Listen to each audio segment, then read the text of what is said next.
seen this before. अबे दिल्ली है, होता रहता है. See, I knew he'd say this. This exact situation. I feel like I've been here before. It's called deja vu, bro. Yeah, I think I'm having a deja vu. I wonder why you deja vu.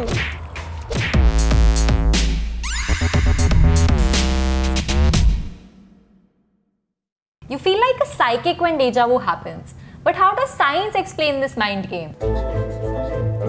Deja vu is as confusing for science to explain as it's for you to feel.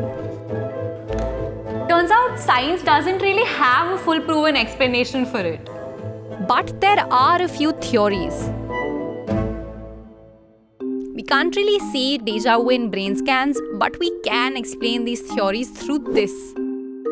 Our brain constantly checks our senses to look for things we find familiar.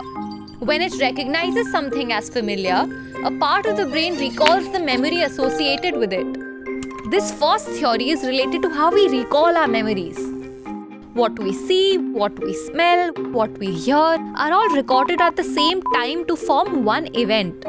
So if our brain receives these senses out of order, for example, if something sounds familiar, but we don't receive the smell and sight of it at the same time, our brain won't recall that memory.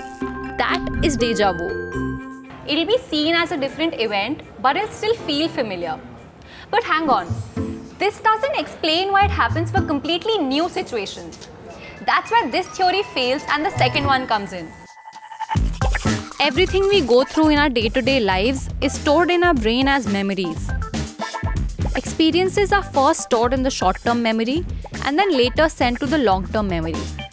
But in a deja vu, there's a little detour. In this, an experience accidentally skips past the short-term memory and directly goes to the long-term memory. This makes us feel like a new event is being recalled from the past. Yup, deja vu. But wait, there's one last theory. This region of the brain detects familiarity, and this one recalls memories. Normally, they are good friends and go hand in hand. The confusion begins when one of them goes rogue. So when the familiarity center gets activated on its own without switching on the recall memory button, deja vu. All of these theories have one thing in common. They all point to deja vu being a glitch in how our brains work. So why do we deja vu? That's still a mystery. But how it all goes down is what these theories try to answer. So which one do you find most convincing? Wait, that just gave me a deja vu.